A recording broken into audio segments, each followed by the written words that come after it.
Hello friends, welcome to my YouTube channel television doctor. അപ്പോൾ ഞാൻ ഇന്നിവിടെ കാണിക്കാൻ പോകുന്നത് സാംസങ് CRT TVയിലെ ഹാഫ് സ്ക്രീൻ പിക്ചർ പ്രോബ്ലം അതിനെക്കുറിച്ചാണ്.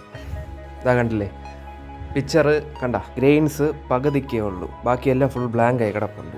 അപ്പോൾ ഇതിൻ്റെ പ്രശ്നം എന്ന് പറഞ്ഞാൽ LOTയിൽ നിന്ന് -16 +16 എല്ലാം വെർട്ടിക്കൽ IC പോകുന്നുണ്ട്. അപ്പോൾ വെർട്ടിക്കൽ IC ആണ് ഇതിൻ്റെ problem. Vertical IC half dead ആയിരിപ്പുണ്ട്. അപ്പോൾ ഞാൻ അത് റീപ്ലേസ് ചെയ്യുന്നുണ്ട്. ഇത് കണ്ടോ, 2 റെസിസ്റ്റൻസ് ഉണ്ട്. ഇത് ഷോർട്ടായി നിന്നാലും ഇങ്ങനെ വരാവുന്നതേ ഉള്ളൂ. പിന്നെ Zener diode, main IC, processor അത് കംപ്ലൈൻറ്റ് ഉണ്ടെങ്കിൽ വരും. പക്ഷേ ഇപ്പോൾ ഇതിൻ്റെ വെർട്ടിക്കൽ ICക്ക് മാത്രമാണ് പ്രോബ്ലം. LA7841 ഇതാണ് വെർട്ടിക്കൽ IC. LA7840യും ഇതിലിടാം, 45ഉം ഇടാം. ഓക്കെ, ഞാൻ ഇപ്പോൾ ഇവിടെ 41 ആണ് ഇടുന്നത്.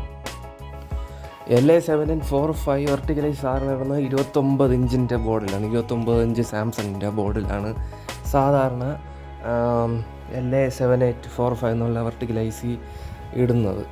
ഓക്കെ, ഇവിടെ ഇപ്പോൾ പവർ സപ്ലൈ വോൾട്ടേജും ബാക്കി വോൾട്ടേജ് എല്ലാം കൃത്യമായിട്ടുണ്ട്. ഇപ്പോൾ വെർട്ടിക്കൽ IC മാത്രമേ പ്രശ്നമുള്ളൂ. ഓക്കെ, അപ്പോൾ അതൊന്നും ഞാൻ ഇവിടെ കാണിച്ചിട്ടില്ല, വരുന്ന വീഡിയോയിലെല്ലാം വിശദമായിട്ട് പറഞ്ഞു തരുന്നതായിരിക്കും.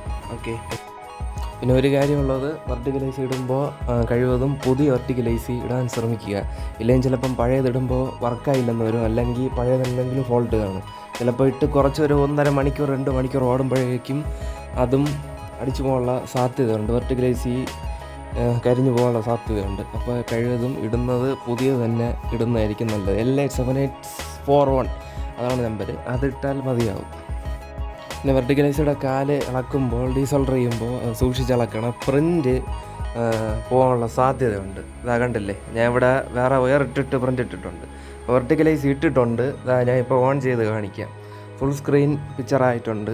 വേറെ പ്രോബ്ലംസ് ഒന്നും ഈ TVയിലില്ല.